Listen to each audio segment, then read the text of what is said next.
Elena had exactly 4 minutes before the guard changed at the east corridor. She had counted the rotation every night for 2 weeks, standing in the dark of the bedroom with her eyes closed, listening to the footsteps, measuring the silence between them. 4 minutes and 30 seconds from the moment the first guard turned the far corner to the moment the second one appeared at the top of the staircase. She needed 3 of those minutes to reach the servants' entrance.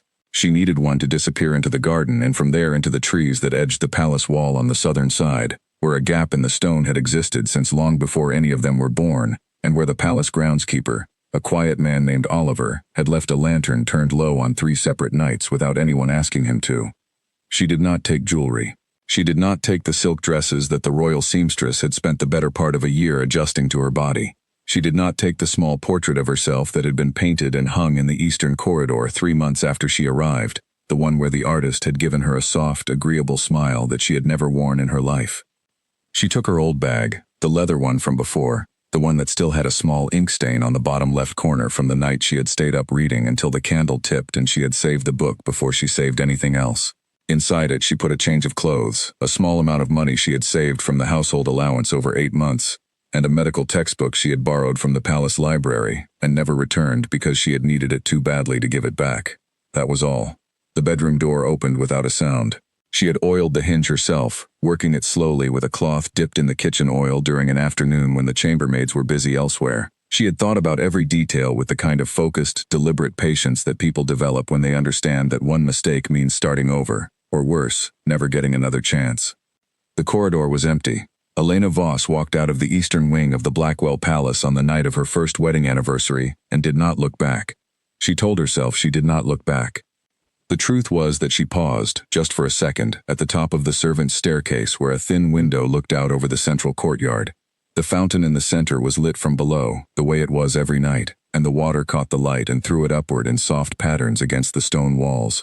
She had sat beside that fountain on her 3rd day at the palace, before she understood what her life there was going to be, before the council had explained to her father what the arrangement would look like in practice, before she had understood that being chosen by a king was not the same as being wanted by a man. She turned away from the window and kept moving. The servants' staircase smelled like candle wax and old wood. Her shoes made almost no sound on the stone steps. At the bottom, the kitchen was dark and empty, the fire reduced to embers, the great iron pots hanging above the hearth like sleeping animals. She crossed the kitchen without slowing. The door at the far end opened into a short passage that led to the garden, and the garden was dark and full of the smell of late-season flowers, and the trees beyond the garden were darker still, and somewhere in the darkness, Oliver had left a lantern turned low. She found it exactly where she expected. She did not know what Oliver understood about what she was doing. She had not explained it to him. She had simply mentioned once, during a quiet afternoon when he was trimming the hedge near the east wall and she was sitting on the stone bench reading, that she had noticed the gap in the south wall. He had said nothing. A week later the lantern appeared. She had decided that Oliver was the kind of man who understood things without needing them spoken aloud, and that there were more of those people in the world than most people knew, and that they were almost always found in quiet jobs that powerful people overlooked. The gap in the wall was exactly wide enough for a person of her size to pass through sideways. On the other side, there was a road. She walked north for 2 hours before a cart appeared. The driver was an old woman with a large gray dog asleep across her lap, moving supplies to a market town 3 hours further along. She did not ask Elena why she was walking alone on a road in the dark at this hour. Elena did not offer an explanation. She climbed up beside her, and the cart moved on, and the palace fell behind them into the dark. She did not cry until the 3rd hour, when the road curved around a hill, and she could no longer see the lights of the capital in any direction, and it was fully dark, and she was certain, for the first time, that no one was following her. Then she cried for about 20 minutes, quietly, so as not to disturb the dog, and then she stopped, and after that she did not cry again for a very long time. She was 23 years old. She had been at the palace for 3 years and married for 1. She was trained in medicine and had been prevented from practicing it since the week of her wedding, because the council had decided that a queen engaged in medical work was an undignified image for the kingdom. She had attended exactly 1 social function per week, sat at exactly the right distance from the king at every public meal, nodded at exactly the right moments during official addresses, and worn exactly the clothes that the royal household advisors deemed appropriate for each occasion. She had been a role, a shape in a dress, a piece of a political transaction. She thought about this in the dark of the cart, with the dog's warm breath moving against her arm, and she thought that it was strange how clearly you could see a thing once you stopped standing inside it. She thought about Cade. This was harder. Cade Blackwell was not a cruel man. She had known this early, in the first weeks, when she had watched him with the household staff, and with the people who came to the palace gates with problems, and with the general who served him, who was not afraid of him in the way that men usually feared powerful leaders, which meant that Cade had never given anyone reason to fear him in the worst ways. He was careful and quiet, and he took things seriously. He was patient in a way that sometimes felt cold, and other times felt like the only solid thing in a room full of shifting, competing interests. He had also never once asked her what she wanted. Not once in 3 years, not what she wanted to do with her days, not what she thought about the alliance with the Northern Territories that the council had been debating for 6 months, not whether she was happy or unhappy or somewhere in between. He had been kind to her in the way that a person is kind to a guest they expect to stay a long time, not unkindly, but without the particular attention that means you understand another person is truly there. She did not hate him for it. That was the complicated part. She understood that he had not built the system that brought her to the palace. She understood that he had, in many ways, accepted its terms the same way she had, because the alternative was disruption and political chaos, and the kind of fallout that rippled through thousands of people who had nothing to do with whether a king and a woman actually chose each other. She understood all of this. She had sat beside that fountain on their anniversary night, and looked at the water and understood that understanding a thing fully was not the same as being able to live inside it. The cart pulled into the market town as the sky was beginning to lighten in the east. Elena thanked the woman, who nodded once and clicked her tongue at the horse. Elena found a small eating house that was opening early, and sat at a table near the window, and drank hot tea, and ate bread with butter, and looked at the people moving through the street outside, and felt something she had not felt in 3 years. She felt like herself. It was not a triumphant feeling. It was quiet, and a little raw around the edges, like a room after the furniture has been moved. The same space, but strange, the light landing differently. She pressed her hands flat on the table and breathed and let the feeling settle, and then she took out her medical textbook and began to read, because that was what she had always done when she needed to organize her thoughts. And nobody in this town knew who she was, and nobody was going to come and tell her that reading a medical textbook was undignified for a woman of her position. She had a plan. She had made it slowly. Over the 8 months she had spent saving the household money. She would go south, to a village that was far enough from the capital that no one would think to look for her there, and she would set up a small medical practice, and she would use the skills she had spent years training, and she would build something that was actually hers. It was not a complicated plan. That was part of why she trusted it. Simple things were harder to take apart. She finished her tea and her bread and put the textbook back in her bag and stood up. Outside, the market was opening. A woman was setting up a stall selling preserved fruit. 2 men were arguing in a friendly way about the price of something. A small child was chasing a cat, with the absolute confidence of someone who has never caught a cat and has not yet learned from this. Elena walked through the market and out the other side, and kept moving south. She did not know yet that she was going to be gone for 3 years. She did not know yet what was growing inside her. 2 small lives that would, in 3 years, change everything again. She did not know that the palace would go very quiet after she left, or that a guard would stand in front of a king at dawn and look at his boots for the entire length of a conversation. She only knew the road. She only knew that she was moving. And for the first time in longer than she could clearly remember, she was moving because she had chosen to. The night she left, Cade Blackwell did not sleep. He did not know this was strange because sleep had always been easy for him, one of those practical capacities that some people simply possess, the ability to close a day at the end of it and begin the next one cleanly. He had never had to work at it. He lay in the dark after the palace went quiet and waited for his mind to slow, and it did not slow. And after an hour he got up and sat in the chair by the window and watched the fountain in the courtyard below, and thought about nothing in particular with the focused attention of a man who is very carefully not thinking about something specific. He did not go to Elena's room to check on her. He thought about this later, many times.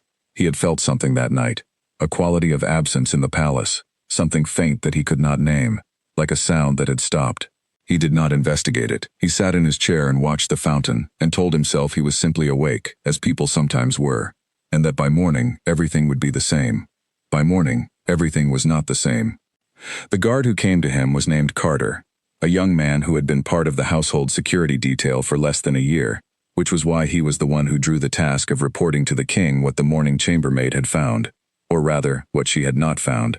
Carter stood at attention in front of Cade's desk and said what he needed to say, and kept his eyes on the floor the whole time.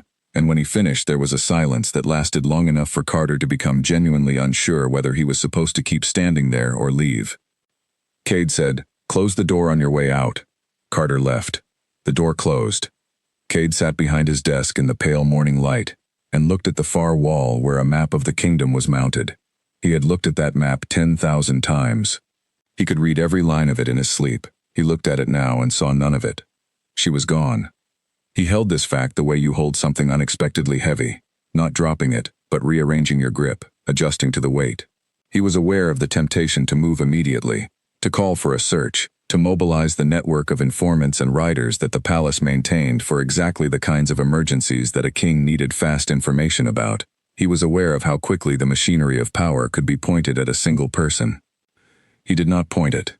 This choice would stay with him. Later he would turn it over and examine it from different angles, trying to understand what it said about him, whether it was respect or pride, whether it was the right thing or the easy thing, whether choosing not to chase someone was the same as letting them go. He was not entirely sure. What he knew in that moment, sitting alone in the morning light, with the map on the wall and the fountain he could hear faintly through the closed window, was that Elena Voss had left on purpose. She had planned it. People did not leave palaces in the night by accident. She had not been taken, and she had not fled in panic. She had been deliberate about it, which meant she had been thinking about it for some time, which meant she had looked at her life inside these walls and decided she could not continue it. He sat with that. It was not comfortable to sit with. He was a man who prided himself on understanding situations, on reading them correctly, responding appropriately, making decisions that held up under scrutiny.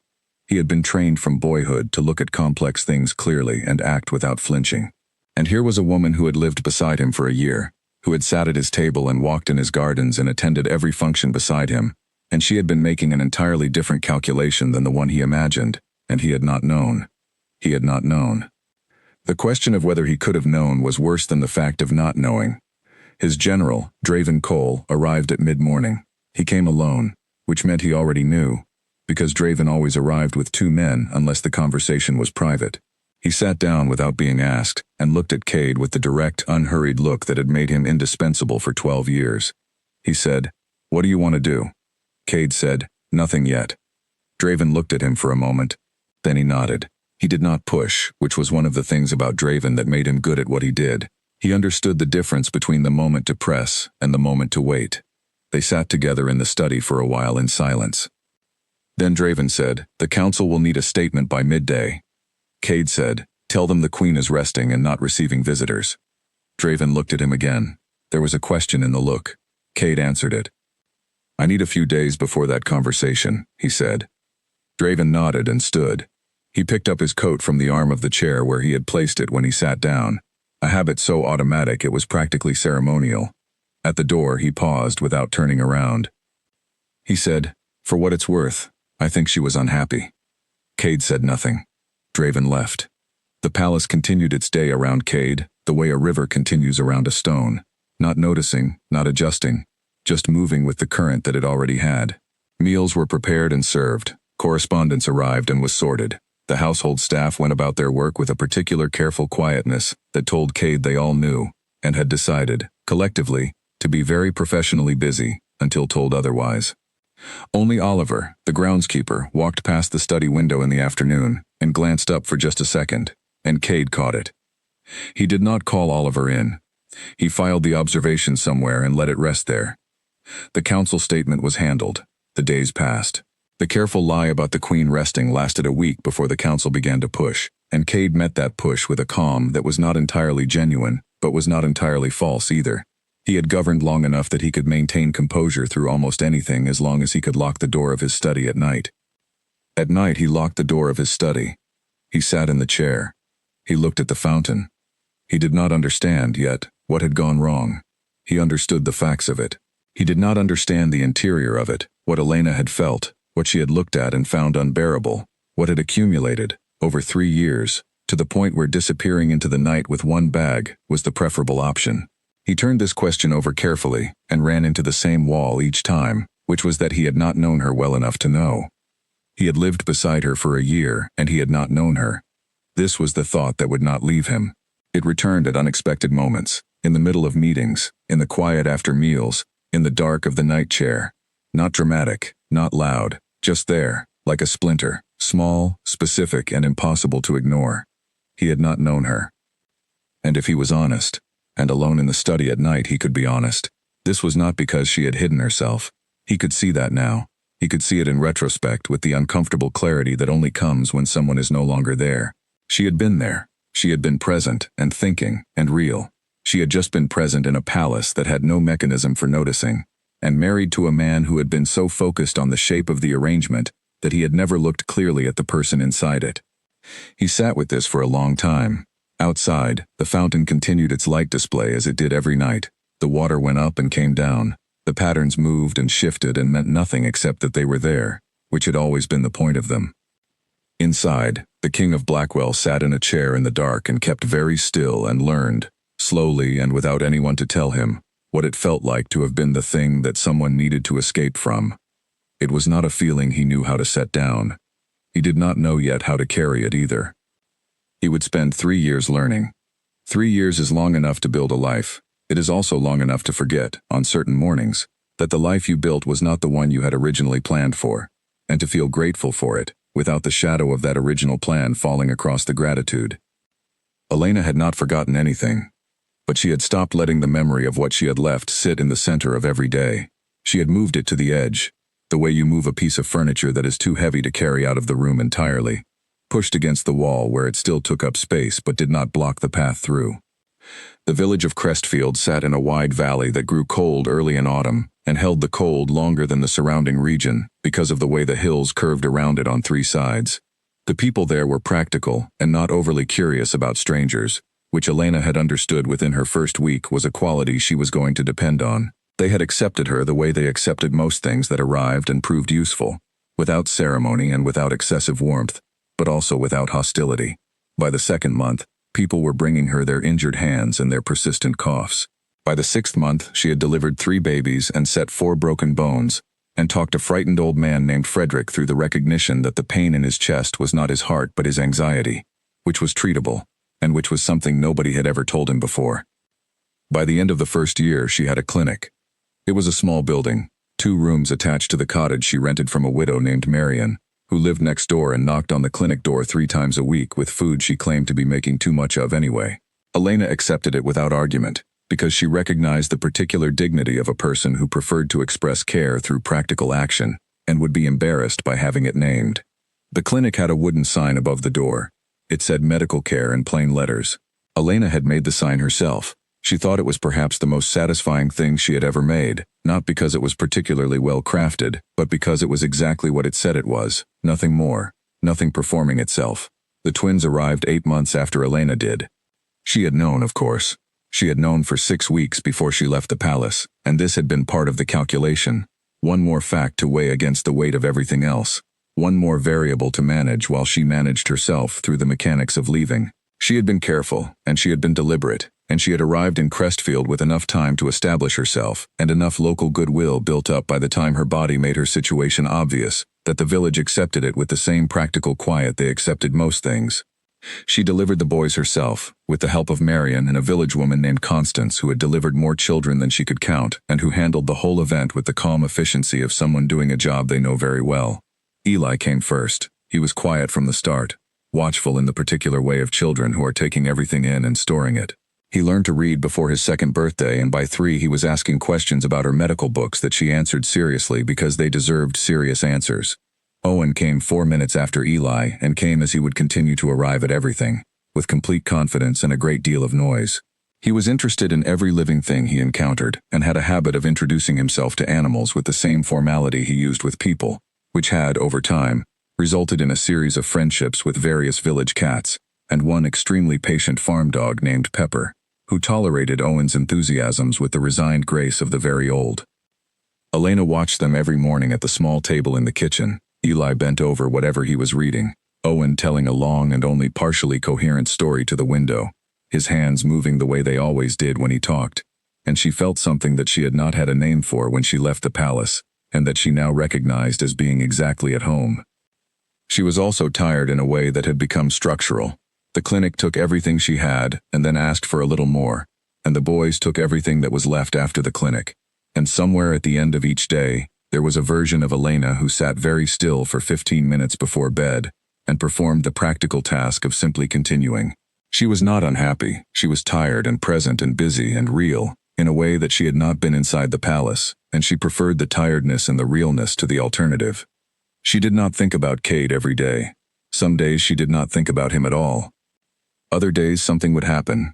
A man with Cade's height would come through the door with a farming injury, or she would hear someone in the market use a particular formal phrasing that sounded like the language of the capital, or Eli would do something with his expression that was not her expression, that came from somewhere else entirely, and she would notice the thought and let it move through her and then go back to what she was doing. She had not told anyone in Crestfield who she was. Not Marion, not Constance, not Frederick, not the school teacher whose daughter she had treated for a winter fever, not the miller whose wife came to the clinic every 2 months with a new complaint that was mostly, Elena understood, a need to talk to someone who listened carefully. She was Elena Voss here. She was the doctor who had arrived from somewhere north with a bag and a textbook and a willingness to be useful. Nobody asked further. She was grateful for that. The day the palace found her was not the day she knew about it. The first thing that happened was a man she had never seen before spent a long time browsing the market stalls across from the clinic window. This was not unusual on its own. What was unusual was that he browsed without buying anything, and he was wearing clothes that were slightly too formal for a village market, in a way that was easy to miss if you were not looking for it, and that Elena saw immediately, because she had spent 3 years in a palace where everyone's clothing meant something. She watched him from the clinic window for 20 minutes while she reviewed a patient's chart. Then she went back to work and told herself she was being careful about shadows that might not exist. That night she checked the lock on the clinic door and the door to the cottage, and then felt a brief intense frustration with herself for doing it. She checked them again before bed. 2 days later, a trader came through Crestfield selling dried goods and spices, and stopped to eat at the inn near the market. He was talkative in the way of traders, who spend most of their days alone on roads and compensate in company. He mentioned a town he had passed through. He mentioned a woman who ran a clinic there. He described her hair, which was dark and long and always pushed back from her face in the same practical way. He did not know that the man sitting 3 tables over was Draven Cole. Draven had not gone to Crestfield looking for Elena specifically. He had been following a thread, reports of a woman practicing medicine in the southern valleys who matched a description he had been quietly holding in the back of his mind for 3 years, not with any directive from Cade, not with any official sanction, but with the particular quiet persistence of a man who serves someone well enough to know what that person is not asking for but needs. He had 2 bowls of soup and listened to the trader describe Elena's hair and the clinic and the 2 boys she had with her, and then he placed his payment on the table and walked out of the inn and stood in the road outside for a moment looking at the sky. 2 boys. He was a methodical man. He did not jump to conclusions. He filed the information and continued the process of verification, which took him another 4 days, and which he conducted without once approaching Elena directly, or entering Crestfield itself. He worked the edges, other traders, a supply delivery that went to a village 1 valley over, a school teacher from a neighboring town who had been to Crestfield twice in the past year, and had met Elena at the market on 1 occasion. The school teacher had mentioned the children. She had mentioned their eyes, which were dark. She had mentioned the older one's seriousness and the younger one's personality, which she described as considerable. Draven went back to the capital. He did not tell Cade immediately. He needed to be certain.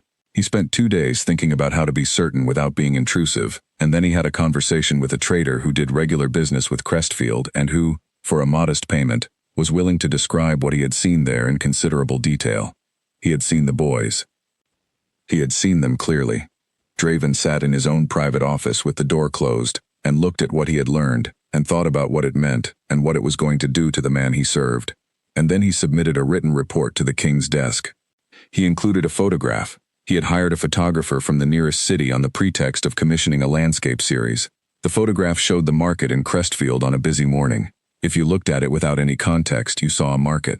If you looked at it with Draven's written report beside you, you found, near the left edge, a woman with dark hair standing beside 2 small boys, one of whom was holding a book, and one of whom was apparently in the process of making friends with someone's horse. Draven placed the report in an envelope and placed the envelope on Cade's desk and walked out of the study and closed the door. He stood in the corridor outside. He was not a man who counted minutes as a rule. He counted these ones. He was not certain why. Perhaps because he had served this man for a long time, and knew him well enough to understand that what was happening on the other side of that door was not something that had a correct response, that there was no protocol for this particular wait. He counted 11 minutes. Then the door opened and Cade came out.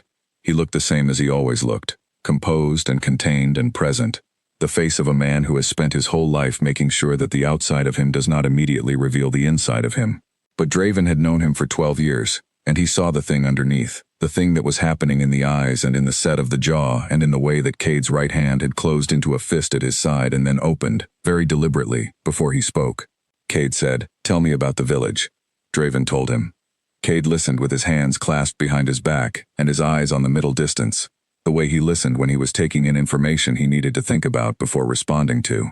Draven kept the account factual and specific and free of interpretation because that was his job, and because Cade did not need Draven's interpretation of this.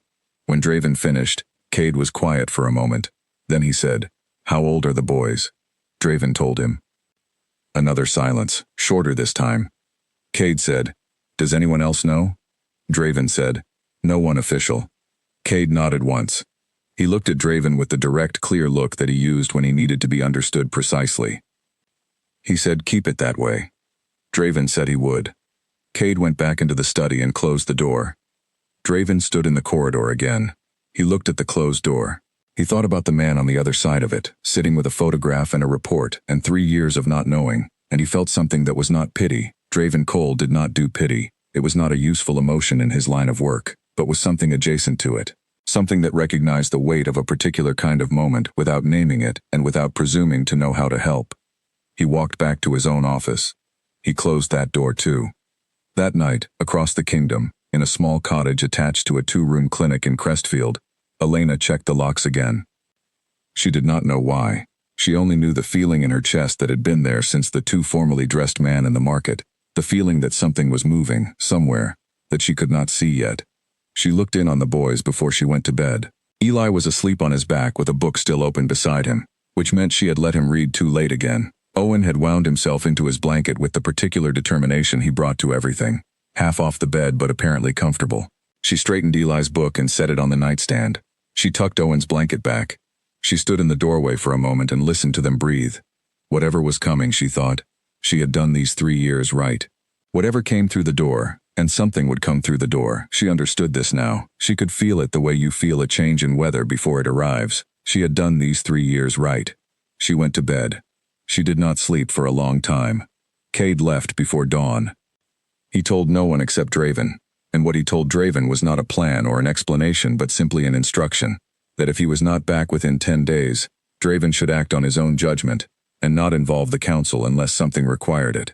Draven had looked at him for a long moment, which was as close as Draven ever came to expressing strong feeling about something, and then he had nodded. The horse he chose was a dark bay named Steady, not a ceremonial animal, not part of the royal stable's impressive line of tall, expensive-looking creatures, but a solid working horse that had been used for patrol rides along the border in the years before the peace agreements. Cade had ridden him a handful of times and found him reliable, in the way that certain animals are reliable, not through training alone but through temperament, a quality that can't be manufactured. He dressed in plain clothes, dark riding coat, no insignia, no formal details, the kind of clothes a landowner or a traveling merchant might wear. He had done this once before, 7 years ago, when he needed to travel through a disputed territory without announcing himself, and the palace staff who helped him dress on that occasion had not needed to be told to be discreet about it. This time he dressed himself. He rode out through the northern service gate as the sky was moving from black to the deep blue that comes just before dawn, when the stars are still there but fading, and the light is coming but hasn't committed itself yet. He rode south. The roads were quiet at this hour. The countryside moved past him in the early light, fields going gold with the end of summer, hills in the distance still shadow gray, small farmhouses with lit windows where early risers were beginning the machinery of their days. He had not ridden like this in a long time. Alone, without a formation ahead of him and a formation behind, without the particular consciousness of being watched that attended every public movement a king made. He could feel the absence of it the way you feel a sound that is stopped, not silence exactly, but a specific quality of space where something had been. He thought about what Draven had told him. He thought about the photograph, the small dark-haired figures near the edge of a market picture, one with a book and one making friends with a horse. He had looked at that photograph for 11 minutes before walking out of the study, and in those 11 minutes he had been aware of something happening inside his chest that he could not name and did not try to. He was practiced at not naming things until he had more information. He had found, over years of governance, that naming something too early fixed it in place and prevented it from being what it actually was. He did not have enough information yet. The ride was 3 days on a direct route, and Cade took it at a pace that was faster than comfortable, but not so fast as to wear out the horse or draw attention. He stopped at inns that were comfortable enough to sleep, but unremarkable enough not to be remembered. He ate at small places, ordered what was available, and sat near the wall where he could see the door. Not from habit, or not only from habit, from the recognition that what he was doing had no official sanction, and that if he was recognized, the situation would become considerably more complicated than it already was. On the second night, at an inn in a town 2 valleys north of Crestfield, he sat with a cup of something warm and looked at the fire and thought about Elena. He thought about her the way you think about a problem you have been avoiding, directly, for the first time, without the palace around him providing structure, and the council requiring attention, and the daily mechanics of governance filling the spaces where uncomfortable thoughts lived. There were no spaces to fill here. It was just him and the fire, and the honest accounting of what he knew and what he did not know. He knew that she had left. He knew that she had planned it, had been careful and deliberate about it, had not done it in panic or in the heat of a specific argument, but with the considered judgment of someone who had thought it through. He knew, had known for 3 years, in the quiet of the study at night, that this did not happen without cause, that you did not give up a palace and a position and a marriage and disappear into the countryside unless something had made that the better option. He was not so arrogant or so blind as to believe she had left without reason. What he did not know was the specific geography of that reason. He was going to have to hear it from her. He did not know how to prepare for this. He was good at preparing for things. It was a large part of what made him effective. But this was not a negotiation or a strategic meeting, or even a difficult confrontation with a political rival. It was something that had no map, no precedent in his experience, no framework to organize himself inside of. He decided to stop trying to prepare for it. He went to bed. He was in Crestfield by the following evening. He came in from the northern road, which put him through the center of the village before he could think about approaching from a quieter angle. The market was wrapping up for the day, stalls being covered and carts loaded. Children were running. Someone was arguing about something in a good-natured way near the well. It was the kind of scene that existed in 10,000 villages across the kingdom, ordinary and particular in the way that all ordinary things were particular once you were inside them. He saw the clinic sign from the road. He stopped. He sat on the horse in the road and looked at the sign, which read medical care in plain letters, and he was aware of something happening in him that he was going to have to sort out later, because right now he could not afford to be in it. He moved the horse off the main road and tied him at the post outside what appeared to be a drinking house, and walked toward the clinic without deciding, exactly, that this was what he was going to do. Through the window that Elena had stood at herself, watching a man in 2 formal clothes browsing the market, he could see a warm interior, a small lamp on a table, a woman seated across from an older man, which meant a patient visit. He could not see the woman's face clearly. He stood there and waited. The older man left after 10 minutes. He came out of the clinic door looking slightly less worried than he had presumably gone in, which Cade noticed without entirely registering why he noticed it. The door stayed open for a moment, throwing a rectangle of warm light onto the step. Then someone appeared in the doorway. Not Elena. A boy. Small and serious, with dark eyes and a book tucked under his arm. He stepped out onto the clinic step and looked up at the sky with an expression of deep assessment, as though evaluating whether it met his standards. Then he turned and went back inside, apparently satisfied or resigned, and the door closed. Cade stood in the street. He was not a man who was often lost for what to do. He had been in difficult situations, and had maintained the presence of mind required to act in them. But he stood in that street in the cooling evening air of Crestfield, and could not move in any direction. Then the door opened again. This time Elena came out. She was carrying a lantern, which she was lighting, and she was carrying a small shoe in her other hand, and she had not yet looked up from the lantern wick when she stepped off the clinic step and crossed the short path to the gate of the cottage yard. The shoe was one of those small objects that told a whole story in 3 seconds. A child's shoe, worn, in need of resoling, carried with the particular unconscious competence of someone who manages 1,000 small things, and has stopped noticing that she manages them. She looked up. The lantern was lit. She saw him. The shoe dropped. It made a small sound on the pathstones. Neither of them moved. Elena stood at the gate of her cottage yard in the evening light with the lantern hanging from her hand and the dropped shoe on the path, and Cade standing in the road outside, and neither of them said anything. The quality of that silence was unlike any silence Cade had experienced, and he had experienced many. This one had weight to it. 3 years of weight.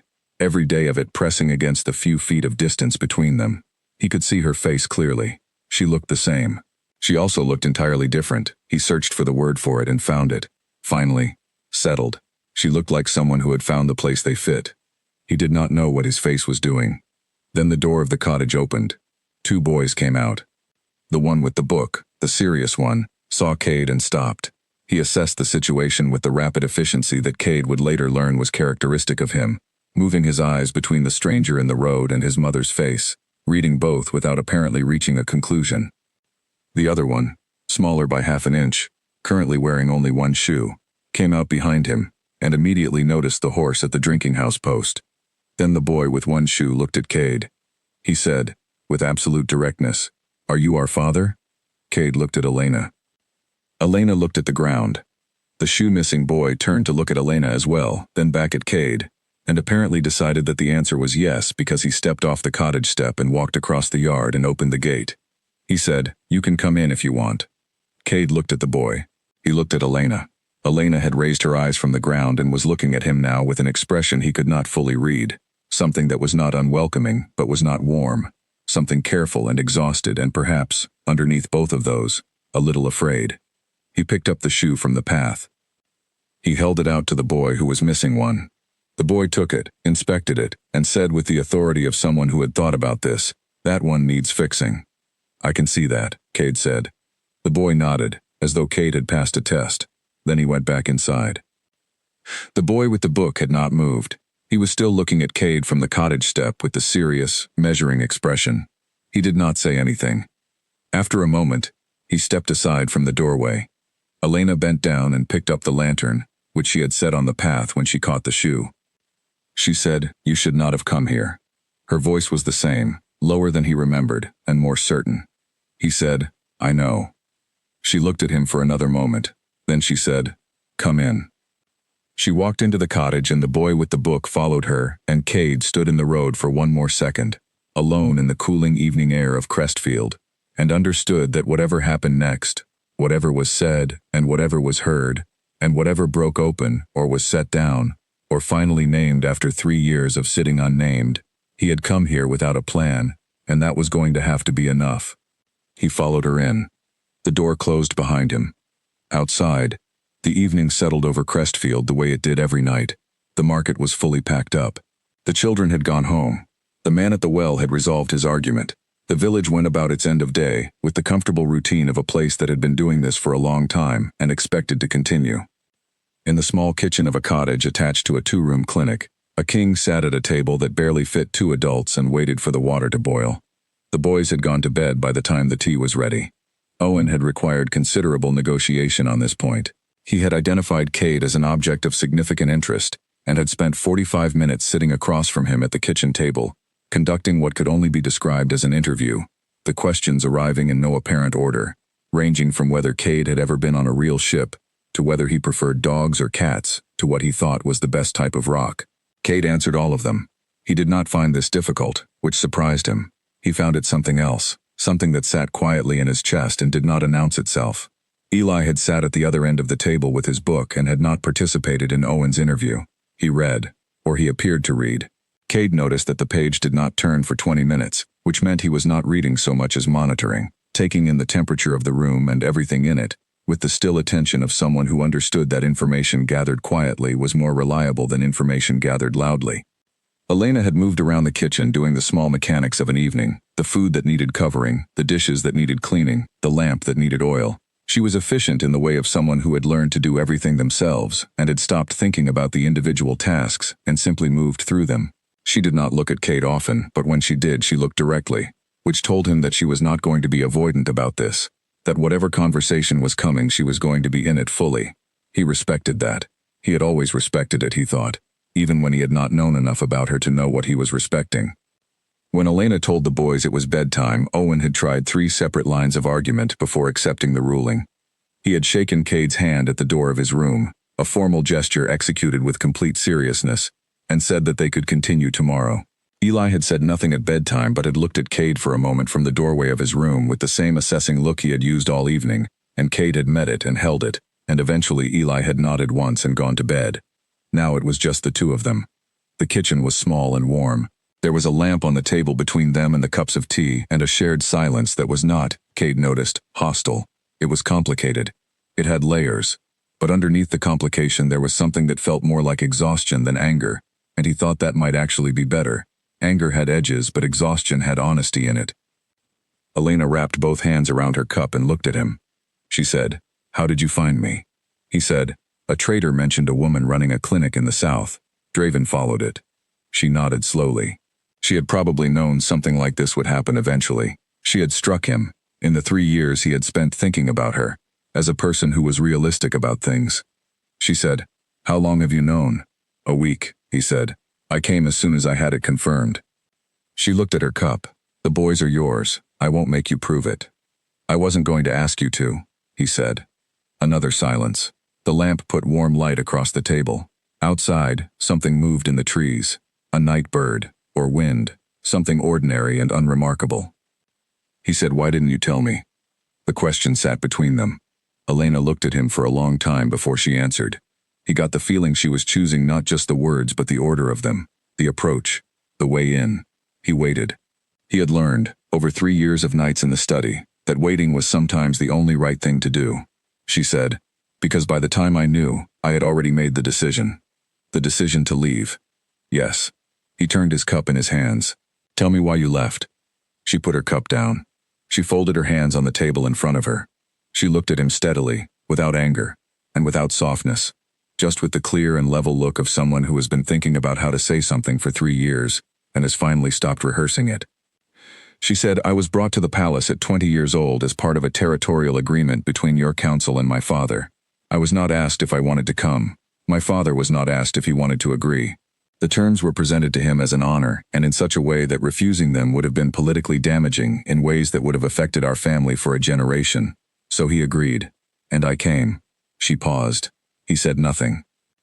"I came and I tried to be what the arrangement needed me to be. I attended the functions, I wore the clothes, I sat at the table, I was presented at court, and greeted visiting dignitaries, and stood beside you at every official occasion for 3 years. I did all of it.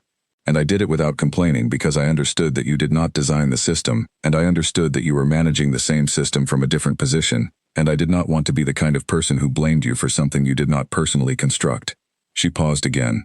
He let the pause sit. "But on our anniversary," she said, "I was sitting by the fountain and I was looking at the water and I was thinking about the year behind us and the years in front of us, and I understood something that I had been avoiding understanding, which was that I had been there for a year and you did not know me. You didn't know what I was trained in, you didn't know what I thought about, you didn't know what made me frightened or what made me happy or what I wanted for my own life. And I was not invisible. I was there, I was present, I was in the room with you every day. But you had never looked." He absorbed this. She said, "And I realized that I could spend the rest of my life in a palace being a shape in a dress, or I could leave. And I was 23 years old, and I was pregnant, and I was terrified, and I left." The word pregnant landed in the kitchen like a stone dropped into still water. He said, "You were frightened." "Extremely," she said, without drama, just the fact of it. He said, "I am sorry that you were frightened alone." She looked at him carefully, as though checking whether this was a performance. He looked back. He meant it with the particular certainty of a man who has spent 3 years alone in a study, figuring out what he is sorry for. She said, "It's not nothing, hearing you say that." "It's not enough either," he said. She picked up her cup. "No, it's not," he said. "You were right that I didn't look. I've thought about that for 3 years. I looked at the arrangement, I looked at the protocol, I looked at everything that needed to be managed, and I thought that managing it well was the same as doing it right. I know now that it wasn't." She said, "What made you understand that?" He said, "You leaving." A pause. "That's honest," she said. "I'm trying to be," he said. She looked at him over the lamp. The flame moved slightly between them. She seemed to be deciding something. Not about the conversation, which had already decided its own direction, but about something at a greater depth. He recognized the look. It was the look of someone weighing trust. She said, "I built something here. I need you to understand that this is not a waiting room. This is not a place I was hiding until you came to collect me. I built a life here, a real one." He said, "I can see that. The boys are happy," she said. "They are cared for, and they are known here, and they are themselves. Owen has 3 cats and a dog who he considers his personal staff. Eli is reading 3 years above where the village schoolteacher expected. They are doing well." "I believe you," he said, "and I am not asking your permission to have built that," she said. "I am telling you the state of things." He said, "I hear you." She looked at him. He said, "And I'm not here to dismantle it. I'm here because I found out I have 2 sons, and I drove 3 days to see them, and I need to understand what we do from here. That's the honest version of why I'm here." She nodded, slow, thinking. She said, "And what do you want from here?" He held this question. He had thought about it on the road and had not arrived at a clean answer, and he was not going to pretend to an answer he did not have. He said, "I want to know my sons. I want to do that without taking anything from you, and beyond that I'm not certain. I think that's a conversation, not a decision I made before I arrived." She looked at him for a long time. Then she said, "You look tired." He said, 3 days of riding." She stood up and went to the small wooden chest beside the door and took out 2 blankets. She set them on the table. She said, "The supply room off the clinic has a cot. It's narrow, and it smells like dried herbs. You can stay there tonight." He looked at the blankets. He said, "Thank you." She said, "Owen will be up before dawn. He always is. He will absolutely find you before I do." "I'll manage," Cade said. She picked up her lamp. At the door she paused without turning fully around. She said, "You asked me why I left. I told you. Now I need you to hear the rest of it, which is that whatever comes next, I am not going back to being a shape in a dress. If there is a next, it will be on entirely different terms." He said, "What terms?" She said, "Ones that we discuss, not ones that are decided for me." She went into the hallway. The light from her lamp went with her, and then it was gone, and the kitchen was lit only by the lamp on the table and the faint remains of the fire. Cade sat at the small table in the small kitchen of the small cottage attached to the clinic that Elena Voss had built herself in a valley in the south of his kingdom, and he pressed his palms flat on the table, and he breathed. He thought about 3 years in a study. He thought about a map on a wall that he had looked at 10,000 times. He thought about Oliver the groundskeeper and his lantern.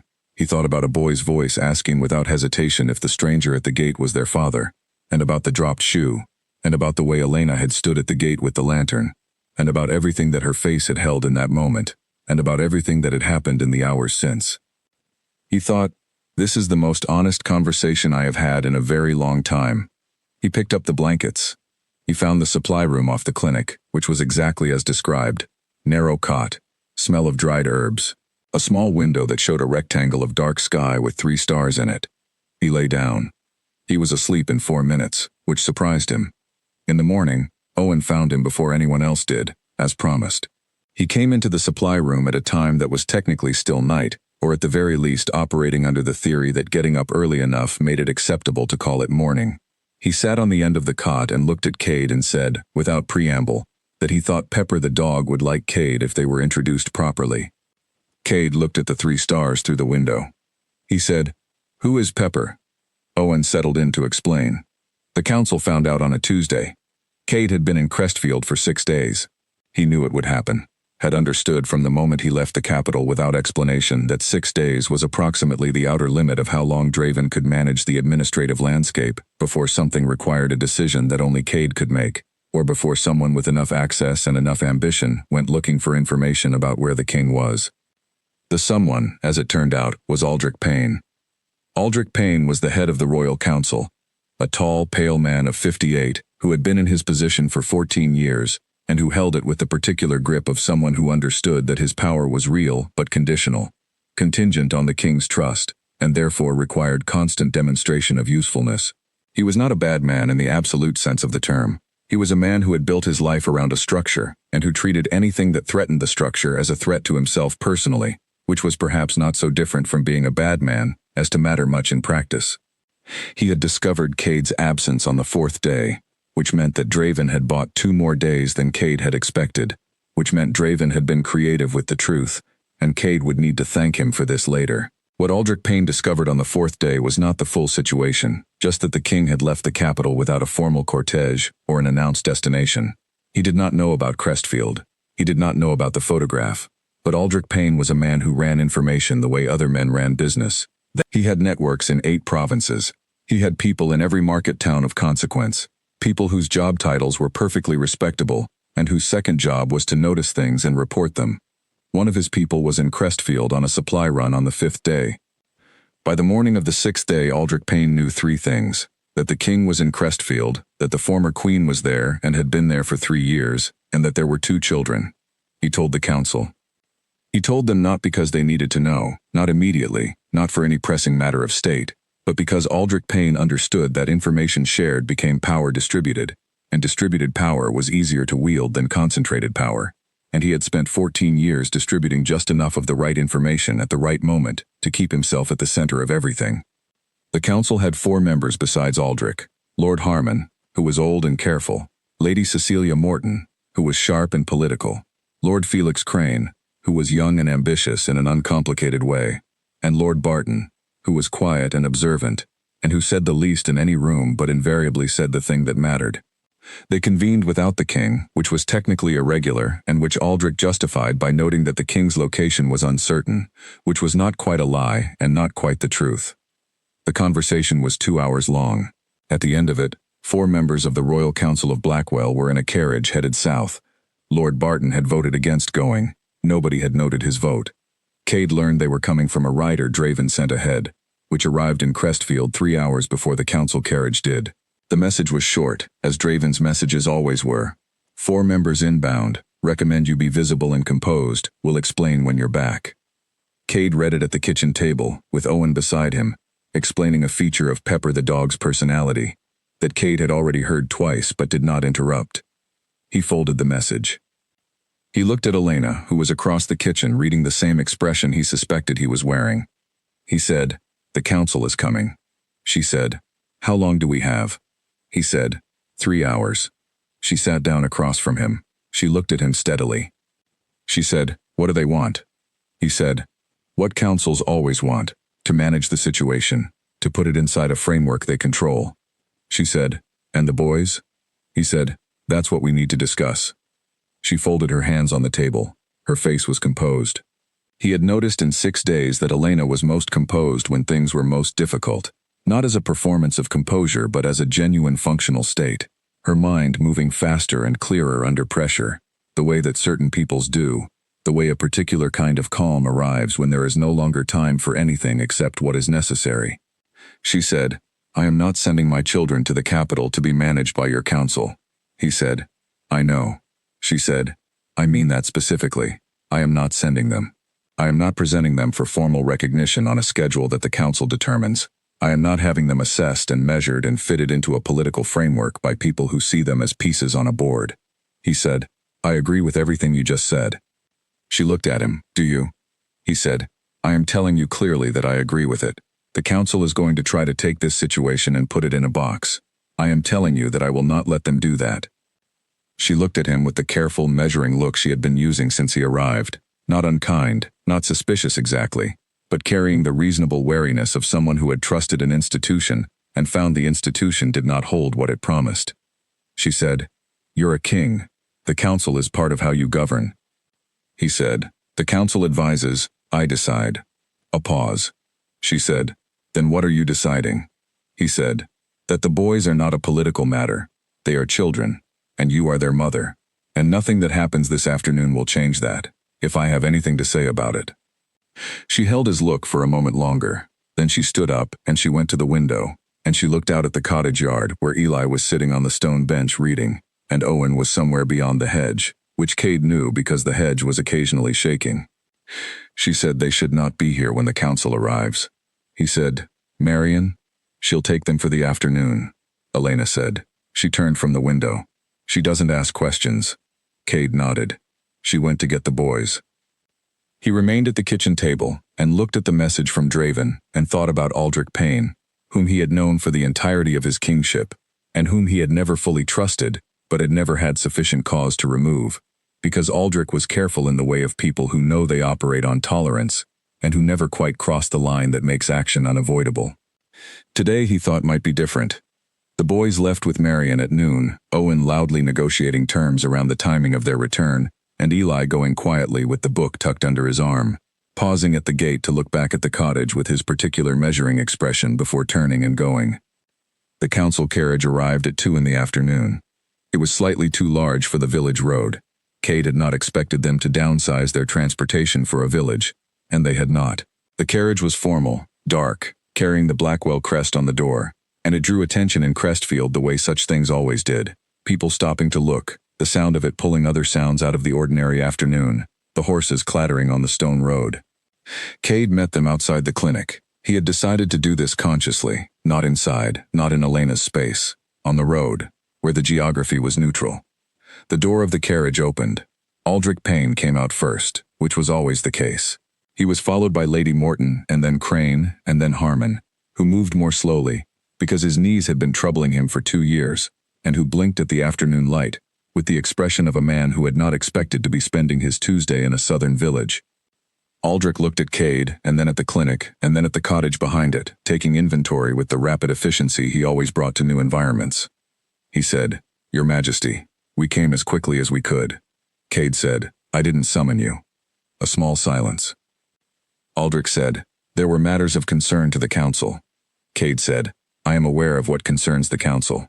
I will return to the capital within the week and address it. You've made a long journey for a conversation I am not prepared to have in the middle of a village road." Aldrich's expression shifted in the way it always did when things weren't going according to the plan he had constructed in advance. A very small tightening around the eyes, gone in a second, replaced by the smooth, considered neutrality he had spent decades perfecting.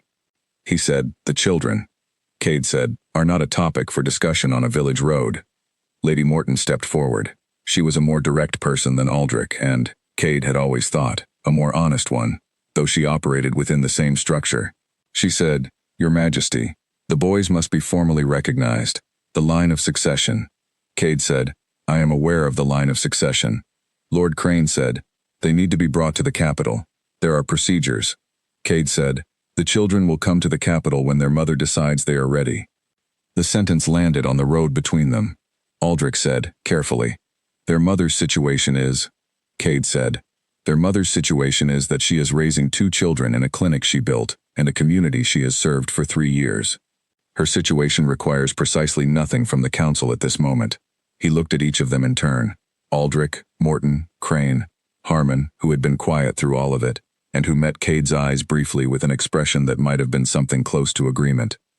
Cade said, "You will spend the night at the inn. I will see you in the morning, and we will discuss the return journey. The rest of it waits until the capital." Aldrich opened his mouth. Cade said, "That is the decision." The weight of the title was in the sentence, not loudly, but there, the way a foundation is in a building, invisible but everything is resting on it. Aldrich closed his mouth. The council returned to the carriage, which made its impractical way back down the village road to the inn. Cade watched it go. Behind him, the clinic door opened. Elena stepped out. She had been at the clinic window the whole time. He had known this. He had felt it. He had not looked because he needed to keep his full attention on the council, but he had known she was there. She said nothing for a moment. He did not turn around immediately. He watched the carriage until it reached the inn. Then he turned. She was standing in the clinic doorway with her arms crossed, not in defensiveness but in the way of someone who needed to hold themselves together while they were processing something. She said, "You didn't let them finish a single sentence." He said, "They'd had 14 miles to finish them. I wasn't going to let them start in the middle of your road." She looked at him. He said, "Are the boys at Marion's?" She said, "Until dinner." He said, "Good." She uncrossed her arms. She looked at him for another moment, and then she looked at the road where the carriage had been. She said quietly, "Nobody has done that before. Not for me." He said, "I know." She looked back at him. Her expression had changed. Not softened exactly. She was still herself, still the composed and particular and difficult-to-read person she had always been, but something had shifted in it. A fraction. A degree. The kind of change that doesn't look like much from the outside but is enormous on the inside. She said, "Come and have tea." He said, "All right." They went inside. The council left the following morning. Aldrich Payne said everything he needed to say in a 20-minute meeting at the inn that Cade attended alone. He listened. He answered where answers were required. He gave Aldrich just enough to bring back to the council to keep the administration functioning until his return. Aldrich did not like this. He liked full information, liked to know all of the variables before he had to manage anything. But he was a practical man, and he understood when he had reached the end of what a conversation was going to give him. At the door of the inn, Aldrich said, in the even, measured voice he used when he was saying something that mattered and not signaling it, "The formal recognition will need to happen within the month. For the boys, the record must be complete." Cade said, "It will happen when we arrive." Aldrich said, "And the Queen, her legal standing?" Cade said, "Is something I will address." Aldrich held his gaze for a moment. Then he nodded and got into the carriage. The carriage left. Cade stood outside the inn in the morning air and breathed. The village was beginning its day around him. The smell of bread baking somewhere, the sound of the market setting up, a dog barking with the consistent rhythm of one that had found something interesting and was reporting it at length. He had 4 more days. He had told Elena this over breakfast, and she had received it without visible reaction, which he was learning to interpret not as indifference but as processing. She held things internally first, turned them over, and only showed what she had decided, which meant that what she eventually showed was considered and real rather than reactive. She had said, 4 days. He said, "I need to go back. There are things that will stop working if I'm not there." She said, "I know." He said, "I'll come back." She had looked at him across the breakfast table, Owen between them, enthusiastically destroying a piece of bread, Eli at the end eating methodically and reading, and her expression was the careful one, the measuring one. She had not said she believed him. He did not blame her. He hadn't yet earned that. He spent the 4 days the way he had been spending his days in Crestfield, not announcing himself, not inserting himself into the structure of the household but finding the edges of it, and being useful where he could without disrupting what was already working. He was careful about this. He had seen enough of Elena in 6 days to understand that she ran a tight and functional life, and that the worst thing he could do was to arrive and immediately make her feel that things needed to be done differently. So he observed. He learned. He learned that Eli ate his breakfast in a particular order, always finishing the part he liked least before starting the part he liked most, and that this was a point of private pride for him. He learned that Owen had a different relationship with every animal in the village, and could give you a full account of the temperament, history, and preferences of each one. He learned that Elena saw patients from 8 in the morning, until sometimes 6 in the evening, that she knew every patient by name and remembered every visit, that she kept her notes in a small leather journal that she updated after each appointment with the focused, concentrated attention of someone who understood that the notes were the difference between good care and excellent care. He learned that she drank her tea too strong and that she preferred quiet in the morning until after the boys were at school, and that she read before bed for exactly 30 minutes because she had told herself she needed to stop staying up reading the way she used to and had kept to it. He learned that she laughed differently than he remembered, more easily, more genuinely, with less of the careful management that had always been in her expressions at the palace. In the village, she laughed at Owen's non-sequiturs, and at Marian's dry observations about the village gossip, and at the things that were simply funny when you let yourself notice them. He found himself wanting to make her laugh, which was a new and somewhat disorienting experience. He helped where he could. He fixed the fence that he had been told about on his first night. The one Owen had noted was broken, doing it badly enough the first time that Owen had corrected him, which Cade had accepted without any of the resistance that a man in his position was trained to feel about being corrected, because Owen was 7 years old, and correct about fences, and that was simply the situation. He helped Eli carry books from the school. He sat with Marian for an afternoon and listened to her talk about the village with the particular pleasure that older people take in sharing accumulated knowledge with someone who actually listens, and he asked her questions and she answered them. And at some point during the afternoon he understood that Marian had known exactly who Elena was from the beginning, and had never said a word to anyone, and he looked at her, and she looked back at him, and neither of them said anything about it. On the 3rd evening Elena was late finishing at the clinic. Cade fed the boys dinner, which he was able to do because the food was already prepared, and the process was less a cooking challenge and more a logistics one, getting Owen to sit still long enough to eat being the primary difficulty. After dinner, Eli read and Owen conducted an extensive negotiation about whether seeing Pepper the dog one more time before bed counted as part of going to bed or part of not going to bed, and Cade ruled that it could be part of going to bed if it was brief, and Owen accepted this ruling and went and came back in a time that was not exactly brief but was shorter than it might have been. When Elena came in from the clinic, she stood in the kitchen doorway for a moment and looked at the boys already settled for the night and at Cade at the table with the remains of dinner, and an expression he could not quite read crossed her face. She said, "You cooked." He said, "You cooked. I arranged." She sat down. She looked tired in the bone-deep way of someone who had been concentrating hard all day. He pushed the bread basket toward her. She pulled a piece without comment and ate it. After a while she said, "Mrs. Frederick came in today, the old man's wife. She said Frederick has been sleeping through the night for the first time in 3 years since I told him about the anxiety. She cried a little. I said it was just the treatment. She said it wasn't just the treatment." Cade looked at her. She said, "I like this work." He said, "I know." She said, "I need you to know that. Not just know it the way you know a fact. Know it as something that stays true when everything else is being negotiated." He said, "It stays true. You are a doctor. That doesn't change." She looked at him across the table, the lamp between them again, the boys quiet in the rooms beyond. She said, "How is that going to work in the capital?" He said, "We'll figure it out." She said, "That's not specific enough." He said, "I know. I'm being honest. I don't have the specific version yet. What I have is the principle. You practice medicine. That's not up for council debate." She looked down at the bread in her hands. She said, "I've been the person who didn't get to want things for a long time, Cade." He said, "I know." She said, "I'm not going back to that." He said, "I'm not asking you to."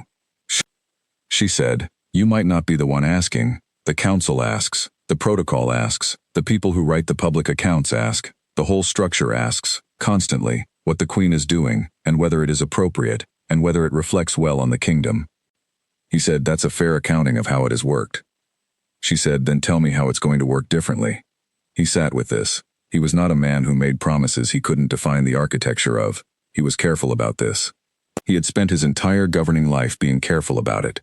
A commitment without a structure behind it was not a commitment, it was performance. He said, "There will be a clinic. In the capital. Yours. With proper staff and proper equipment.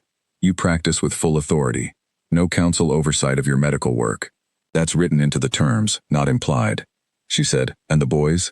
He said, "Are children, not political assets. They go to a school they choose. They are recognized as my sons, and given the protection that comes with that. And no one uses them as bargaining pieces."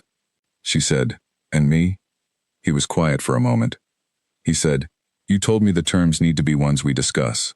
So I'm asking, what do you want?" She looked at him. She said, "I want to be chosen.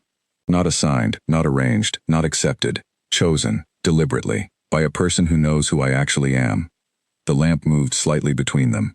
He said, "I know who you are better than I did 3 years ago. I know what I failed to see then. I know that I want to do this differently. I know that I'm not asking you to walk back into the thing you left. I'm asking you to consider something new, something we build from the start." She looked at him for a long time. She said, "That's not an answer to my question." He said, "I know. The honest answer to your question is that I'm asking you to let me show you, which is harder than saying it. I understand if that's not enough." She pressed her lips together, thinking. She said, "I'll think about it." He said, "That's enough." She stood up and picked up her lamp and went to bed. He sat at the table for a while. He thought about what she had said, and what he had said, and what had not been said yet, and what needed to be said before anything could happen. He thought about the clinic sign outside, medical care in plain letters, and about Marian who had kept a secret for 3 years without being asked to, and about Eli with his careful books and Owen with his considerable personality, and about what it would mean to take all of this, which was alive and real and functioning, and move it from a village to a palace. He thought about whether it was the right thing to ask, and then he thought that the question was not entirely his to answer.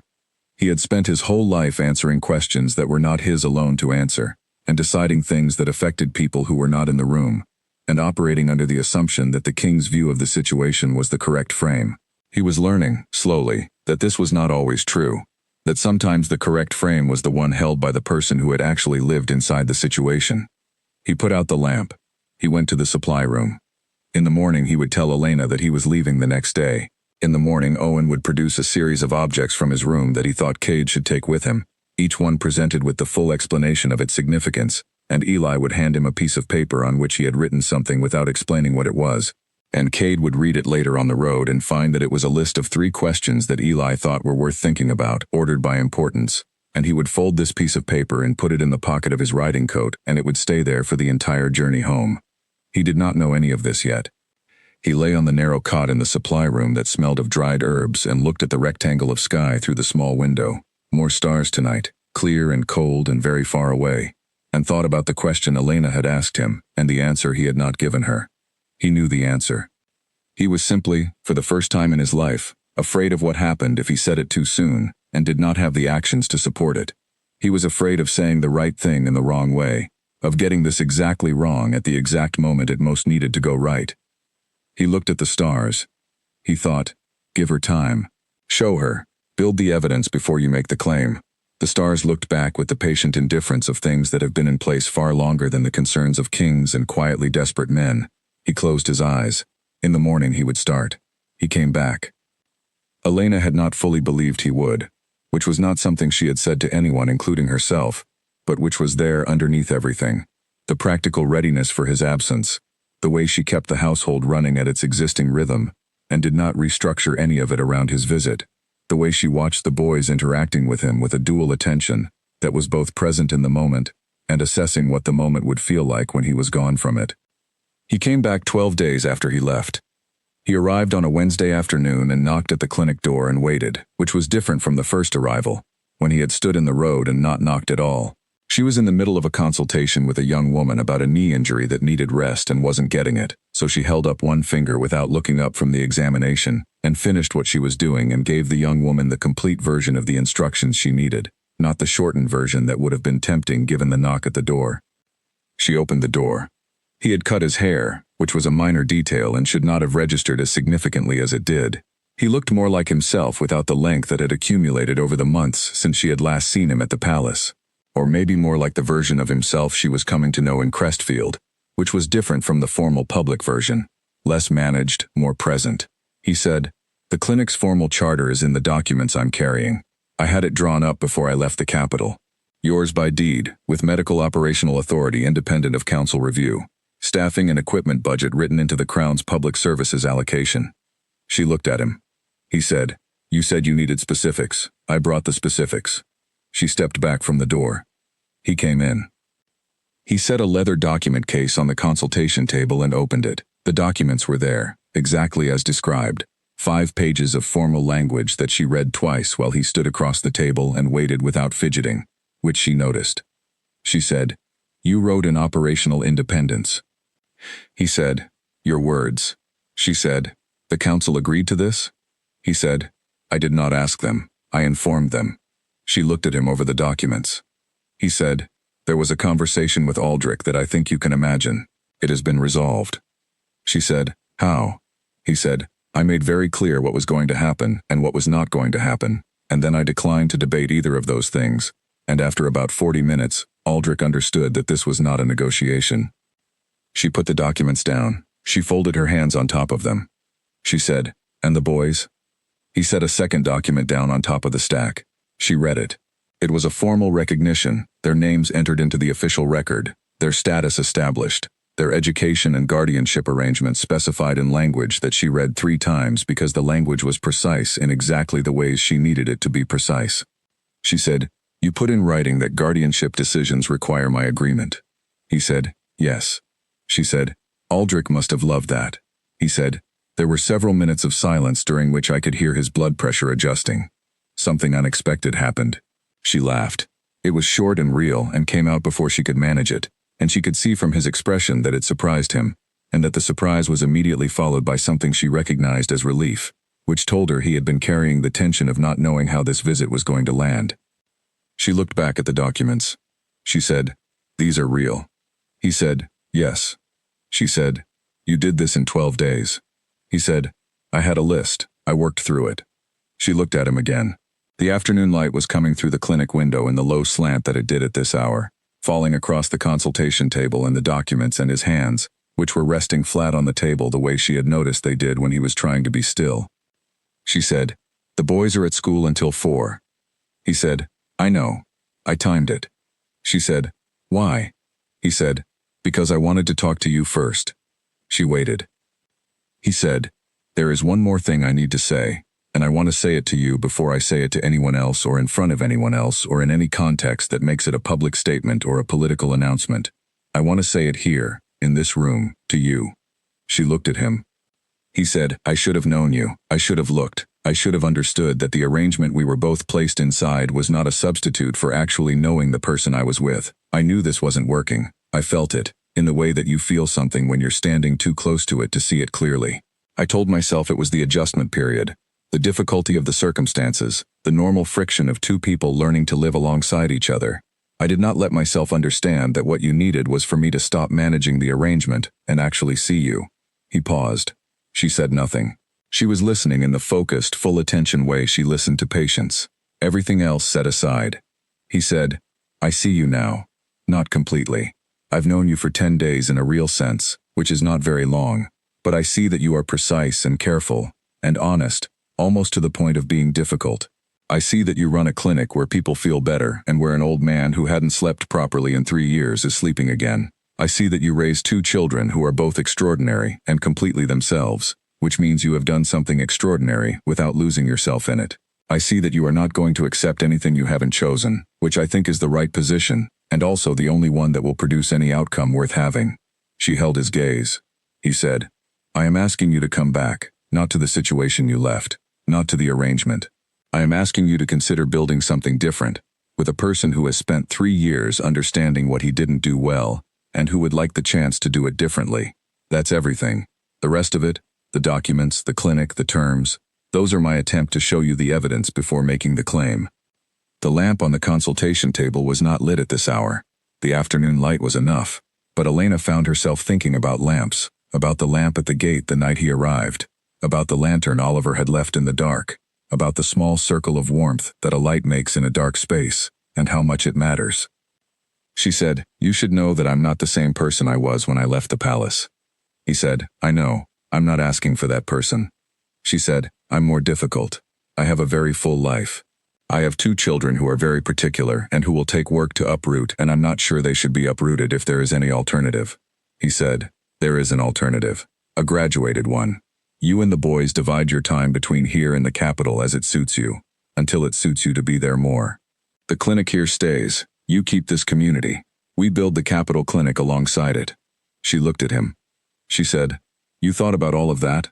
He said, "I had 12 days. She was quiet for a moment. The low afternoon light held the room in the warm, specific way that late afternoon holds a space in autumn. She said, "I have a condition." He said, "Tell me." She said, "We do not become a formal arrangement again. Not until we decide to, both of us, deliberately, after actually knowing each other.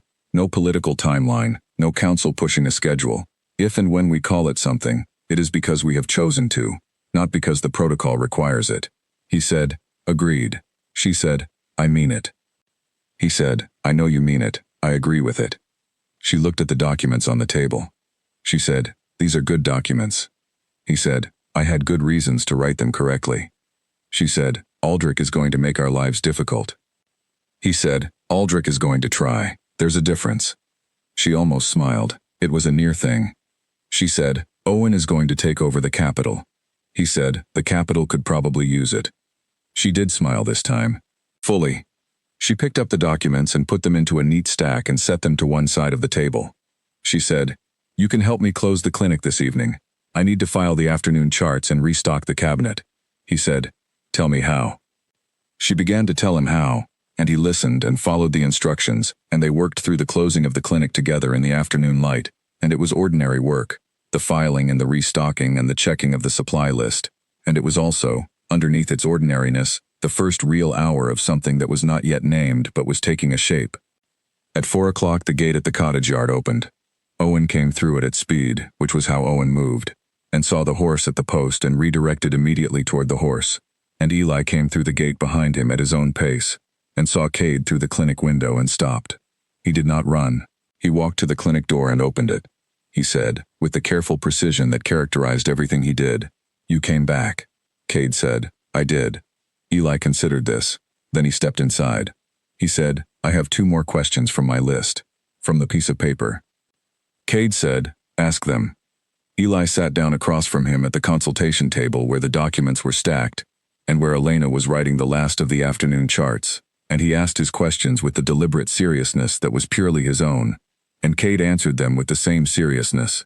And Owen came in from the horse and added 3 more questions that were not on any list but were Owen's, and the clinic filled with voices, and with the specific quality of an ordinary evening that was not yet usual but was beginning to be possible. Elena kept writing. She was smiling at the chart. She did not make a ceremony of it. The capital had never seen a royal arrival quite like theirs. There was no formal announcement, which Aldrich Payne found almost physically painful. There was no procession. There was no arrival ceremony, no assembled courtiers, no herald calling the names. The carriage that came through the palace gates on a gray November morning was unremarkable and contained 4 people: Elena, Cade, Eli, and Owen, and a considerable amount of luggage because Owen had required 3 separate negotiations about which of his belongings could reasonably make the journey, and the final answer had been more than expected. Pepper the dog was not present because Pepper belonged to the village and had the life he had, but Owen had made an arrangement with the farmer's family whereby Pepper's welfare would be reported to him monthly, and Cade had agreed to include this correspondence in the official palace mail system, which Draven had noted without comment. Marian had cried, which she would have been mortified to admit.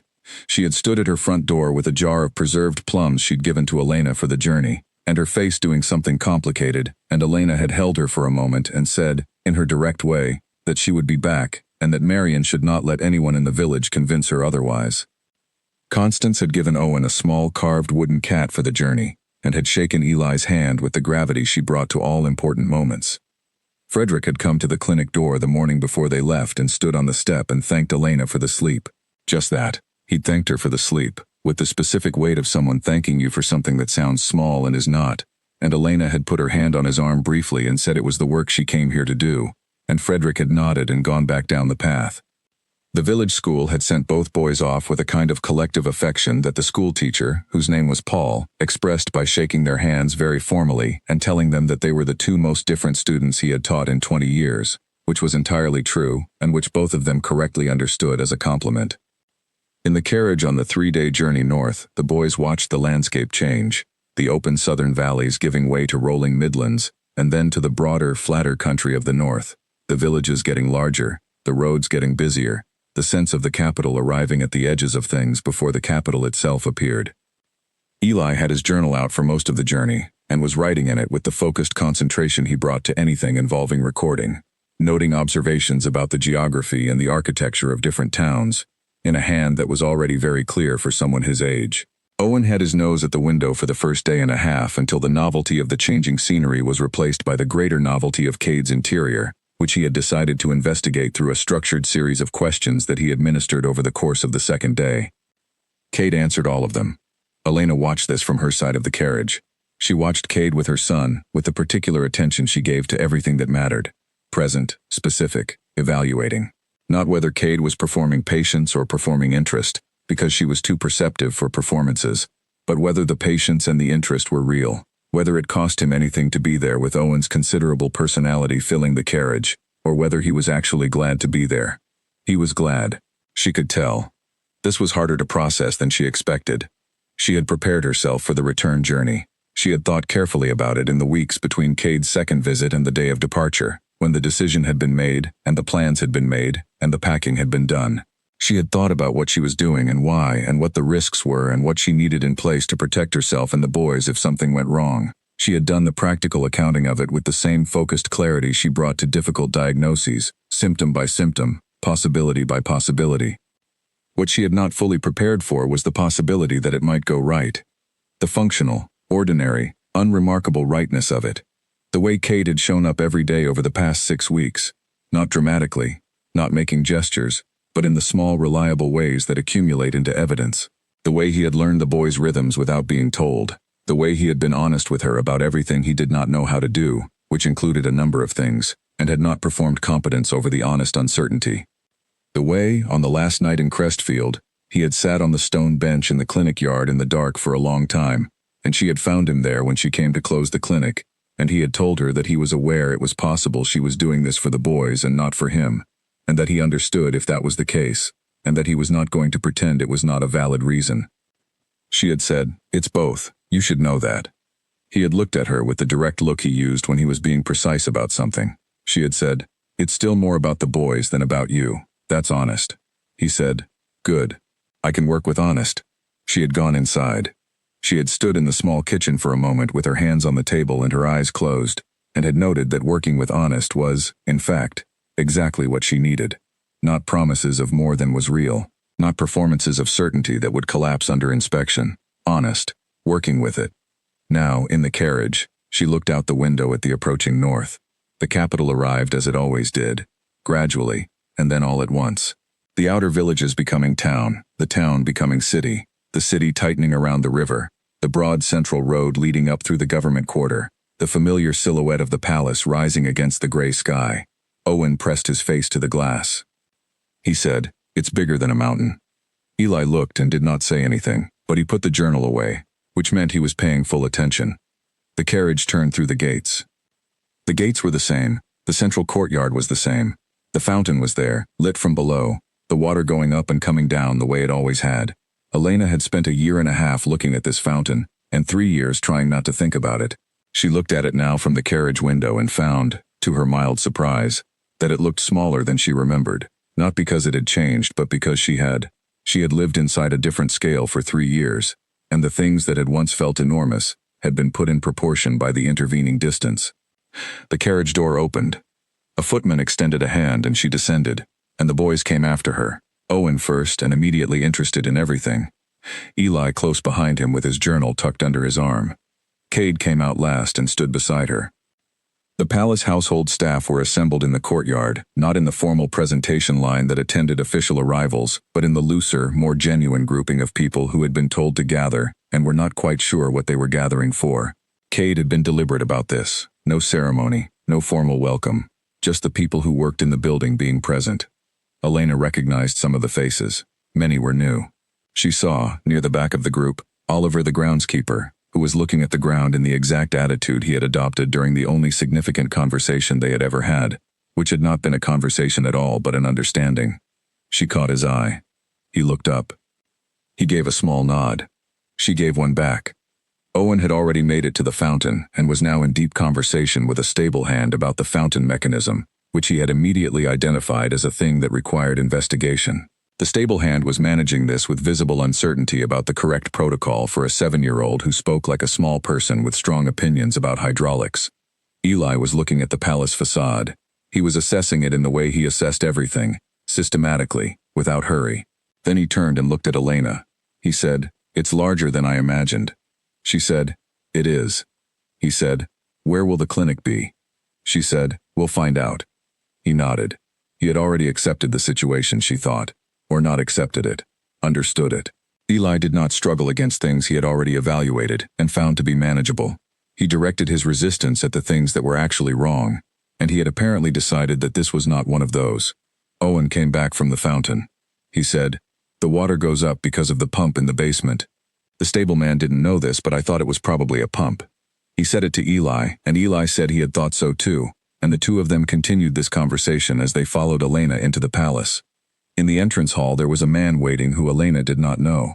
He was in his late 30s, with the look of an administrator, organized, competent, calibrated. He introduced himself as Henry Nash, the palace household manager, and he welcomed Elena and the boys with the efficient warmth of someone who had prepared for this and was determined to do it well.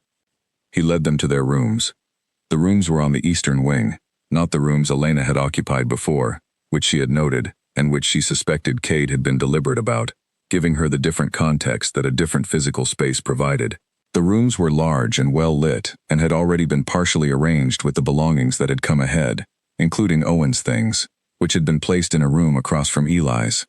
Owen investigated his room, and immediately identified that his collection of small objects had been arranged in the wrong order by the person who unpacked them. He was not upset about this. He simply began rearranging them with the brisk competence of someone correcting an understandable error. Eli stood at the window of his room and looked out over the eastern garden. He said, without turning around, "This will be all right." Elena said, "Yes."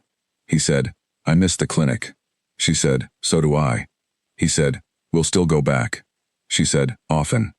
He turned from the window. He looked at her directly. He said, "Are you all right?" She looked at her son, his dark, serious eyes, his careful face, the specific quality of his attention that had been there from the very first weeks of his life, the sense that he was always thinking more than he was saying. She said, "I think I am going to be." He nodded, apparently satisfied.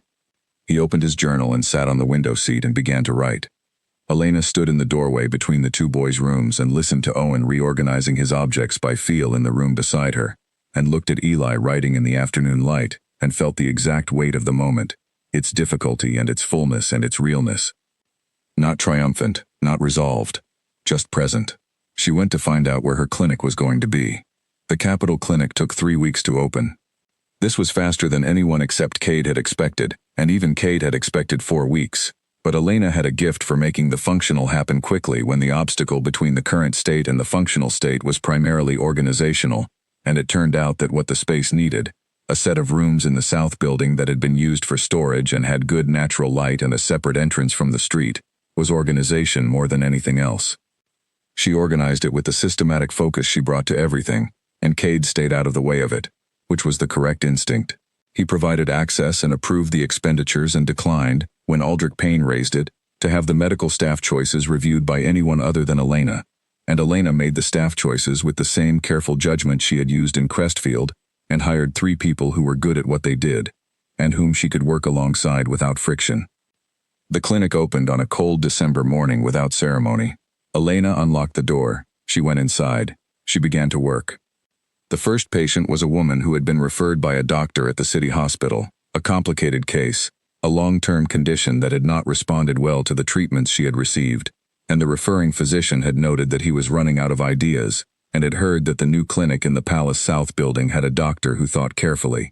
Elena spent 90 minutes with her. At the end of the 90 minutes, she had not solved everything, but she had a plan, and the woman had a plan, and the woman left looking the way Frederick had looked after his appointments, slightly less frightened than she had arrived. This was the work. Elena came home at 6 that first evening, and Owen was at the kitchen table with a project involving string and several small blocks, and an engineering theory about bridges, which he had been developing for 2 days and was now ready to test. She sat across from him and watched the bridge fail 3 times and succeed on the 4th attempt, and Owen explained the modifications he had made and why they worked, and she asked several questions that she actually wanted the answers to, and he answered them. Eli came in from the room where he did his school reading and sat at the end of the table and did not work on anything but simply sat, which was what he did when he wanted company without conversation, and she recognized this and did not fill it. Cade came in from his end of the palace at 7. He had learned to knock at the door of their suite rather than walking through it, which was a small thing, and also not small. She had not asked him to do this. He had simply understood it and done it. He sat down at the table. He said, "How was the first day?" She said, "Good. 1 very difficult case, we'll see." He said, "How many patients?" She said, 7. 2 more scheduled tomorrow. He said, "That's good for the first day." She said, "It's fine for the first day. It will grow." He smiled slightly. He had learned not to respond to her practical understatements with enthusiasm, because she found excessive enthusiasm about things that had not yet proven themselves irritating. Owen's bridge was on the table. Owen said, "Do you want to see the bridge?" Cade said, "Tell me about the engineering problem first." Owen began to explain the engineering problem. This was what evenings were like now. Not every evening. Sometimes Cade had functions or meetings that ran late. Sometimes Elena had patients who needed to be seen outside regular hours. Sometimes the boys were at different stages of their routines and the kitchen was not a shared space. But some evenings it was this. The table and the lamp and whatever the boys were working on, and 2 adults learning the particular language of an ordinary shared life. Elena did not call it anything. She had stuck to this. No titles, no definitions, no categories placed on what was happening. Cade had kept to this agreement with the same discipline he brought to the things he took seriously, and she noted this. She was learning things about him that she had not known in the year they had lived beside each other at the palace. She was learning that he was genuinely funny in a dry, quiet way that surfaced mostly when he was relaxed, and that he was almost never relaxed in public, which meant most people who knew him did not know this about him. She was learning that he read history with the focused engagement he brought to strategic documents, that he was thorough about the things he understood to matter and unsentimental about the things that didn't, that he was patient in rooms where patience was required, and decisive in rooms where decisiveness was required, and that he knew which was which.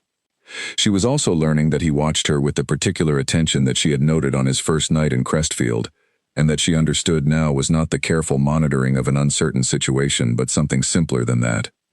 He was interested in her. Not in the political version of her, not in the strategic version of her, not in the role she occupied or the impression she made. He was interested in what she was thinking and what she was doing and how the work was going and what she found difficult and what she found rewarding, and he asked about these things not with the careful formality of someone managing an important conversation, but with the directness of someone who genuinely wanted to know. She had grown up understanding that being genuinely interesting to someone was not the same as being important to them. At the palace she had been important, a piece of the structure, a function of the arrangement, and she had been entirely uninteresting. Here it was the other way around, and the reversal still surprised her sometimes. The evening with the bridge ended when Owen successfully explained the engineering theory to Cade's satisfaction, and tested it one more time for the benefit of the new audience, and then declared the project complete. Eli went back to his reading. Owen went to sleep with the confidence of someone who had accomplished something worthwhile, which he had. Elena and Cade sat at the table after the boys were gone. She said, "Aldrich came to the clinic today." He looked at her. She said, "He was very polite. He said he was passing and wanted to see how the space was arranged." Cade said, "Was he?" She said, "He was assessing it, counting the rooms, noting the separate entrance. I think he was calculating foot traffic." He said, "What did you say to him?"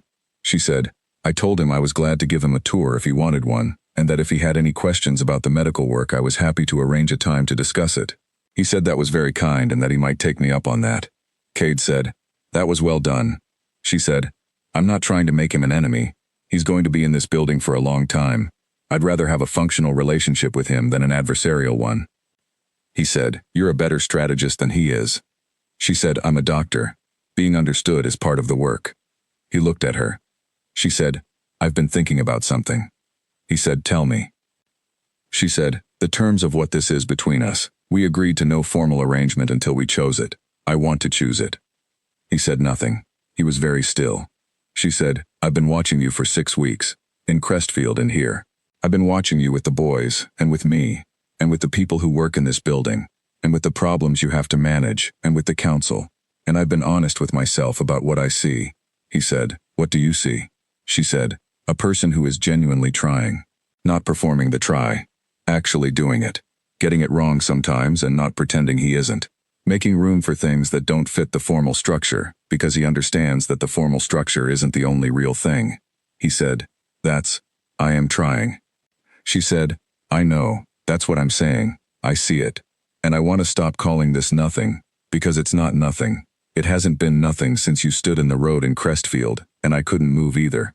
He said very quietly, "Tell me what you want." She said, "I want to call it what it is. I want us to decide, together, now, that we are choosing this, deliberately, with full information and no political calendar. Just us deciding." He said, "Yes." She said, "Yes?" He said, "Yes, I choose this. And I have been choosing this since I sat in a chair looking at a fountain for 3 years trying not to think about why you left, and knowing exactly why you left. I am choosing this now, clearly and specifically, and in full understanding of what it means." She looked at him. He held the look. She said, "The boys need to know." He said, "We tell them." She said, "Owen will have opinions." He said, "Owen always has opinions." She said, "Eli will have questions." He said, "I look forward to answering them." She pressed her lips together, not to suppress anything, just as herself, thinking, sitting with the fullness of the moment. She said, "I don't need a ceremony. I don't need a formal occasion." He said, "We can have one later if you want one. It's up to you." She said, "Then this is it. This is the decision." He said, "This is the decision." She looked at the table between them. The lamp. The remains of the bridge project at the far end. The cups they had both been drinking from. She said, "We're going to argue. I'm direct to the point of being blunt, and I'm always sure I'm right until I'm proven wrong, which takes evidence." He said, "I know." She said, "And you're used to being in charge of everything which is not going to work at home." He said, "I'm learning that." She said, "And we have 2 children who are going to make every complicated thing more complicated." He said, "Also more interesting." She looked at him. The corner of her mouth moved. She said, "That's true." He reached across the table. He put his hand on hers. Not to hold it, not yet. That would come later, in the particular way that physical things come later when they mean something. But to be there, present. The contact of one person telling another that they were not going to go anywhere. She turned her hand over. They sat at the table in the lamplight, with the quiet palace around them, and the boys sleeping, and the clinic document on the desk in her room, and the kingdom somewhere beyond the walls going about its enormous and varied business, and two people held their own small weight of choosing, in the specific warmth of a kitchen table in the middle of an ordinary winter evening. Outside, the fountain in the courtyard went up and came down. Inside, the lamp burned low. Neither of them moved for a long time. Spring came to the capital the way it always did, in increments, testing itself. A warm day followed by a cold one, the trees in the palace garden unsure whether to commit to their leaves or hold back a little longer, the sky moving between gray and clear with the indecision of a season that was in the middle of becoming itself. The clinic was full. Elena had 23 regular patients now and a reputation in the city's medical community that had started from nothing and built through the simplest possible mechanism.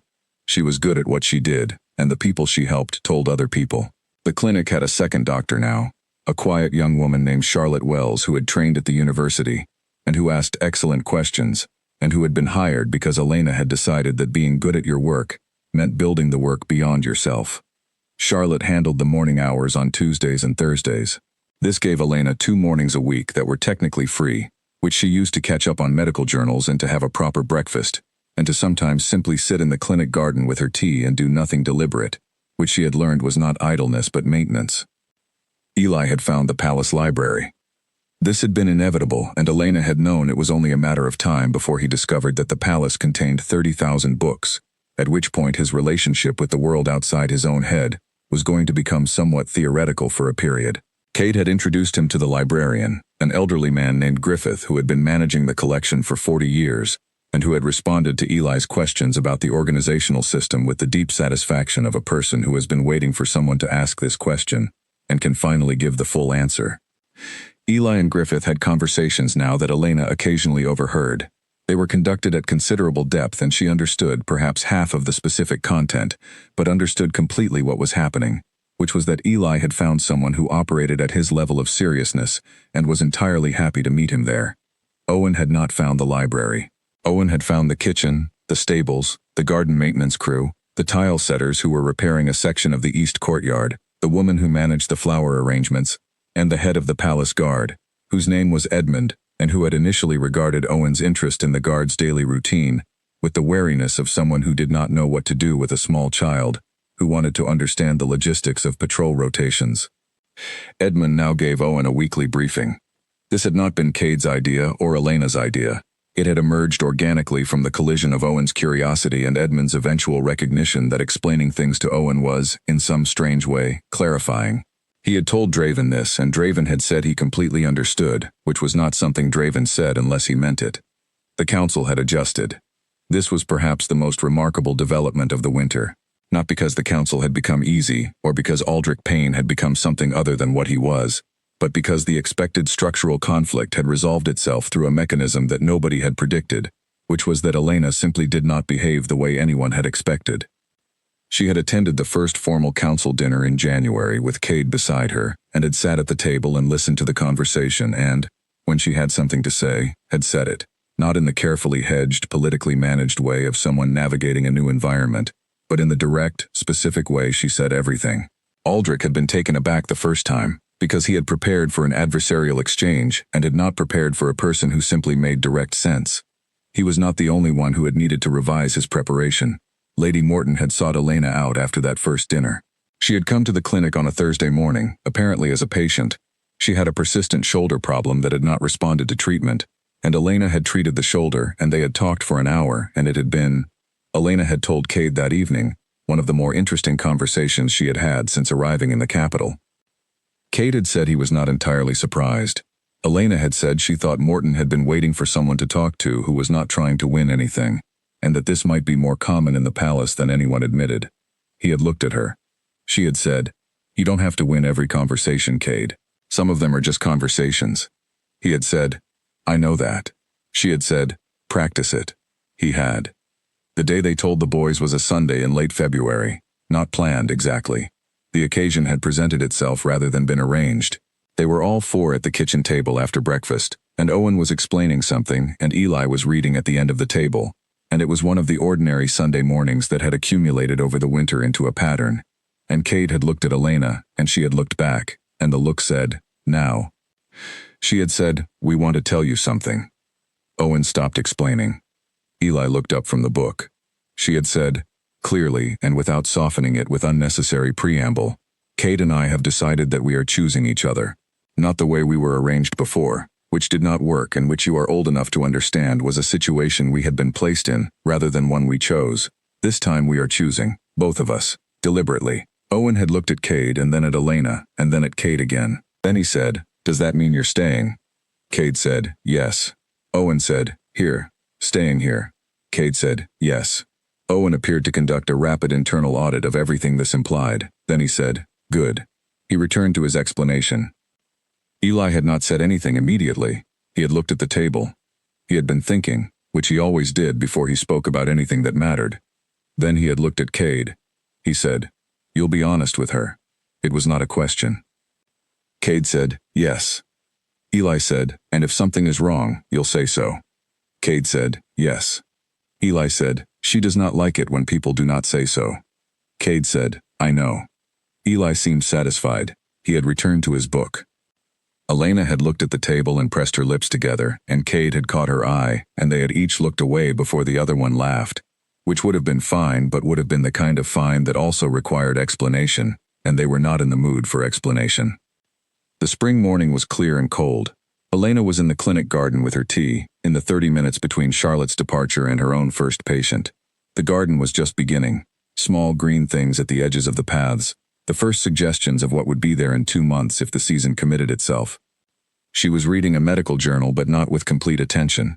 Part of her was listening to the sounds of the palace around her, the garden maintenance crew at work somewhere beyond the south wall, a distant conversation in the courtyard, the ordinary mechanical sounds of a large building being used by the people who worked in it. She thought about Crestfield. She thought about it often, and without the sharp quality that old homesickness has. This was something more comfortable, more like the way you think about a place you love that is still there, still yours, still real. She had been back twice over the winter. The clinic there was being managed by a doctor she had helped train, a steady, careful man from the next valley who did not do things exactly the way she did and did not need to. The village had absorbed her absence with the same practical quiet it had absorbed her arrival. Frederick was still sleeping well. Marian had written 3 times. Her letters were in the style of her conversation, specific, dry, occasionally very funny in the way of people who are funny without intending it. The clinic door opened. Owen appeared. He was dressed for school, which was still an event that required some preparation, and he had one shoe on and was carrying the other. He said, "I need to tell you something."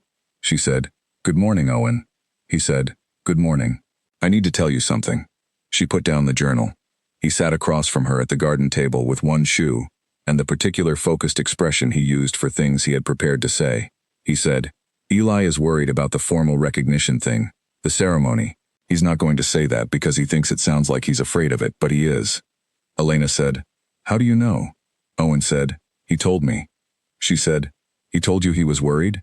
Owen said, "He said he was thinking about it a lot. For Eli, that's the same thing." She looked at her son. She said, "What is he worried about specifically?" Owen put on his other shoe with the efficient confidence of someone who has not thought about the biomechanics of this action once in his life. He said, "He's worried they'll make him be something. At the ceremony, he's worried it will be like a role." Elena was quiet for a moment. Owen said, "I told him it was going to be fine." She said, "What made you think it would be fine?" He said, "Because you won't let it be anything that it shouldn't be." He stood up and checked both shoes and found them satisfactory. He said, "Also Cade won't. He's learned that." He went back inside. Elena sat in the spring garden with the cold air and the beginning of the season around her and thought about what Owen had just said, which was, as Owen's observations often were, both simple and precisely right. She finished her tea. She went to talk to Eli. She found him at the window of his room in the posture he used for thinking, standing, not reading, just looking at the garden below with his journal closed in his hands. She sat on the window seat. She said, "Owen told me you have been thinking about the ceremony."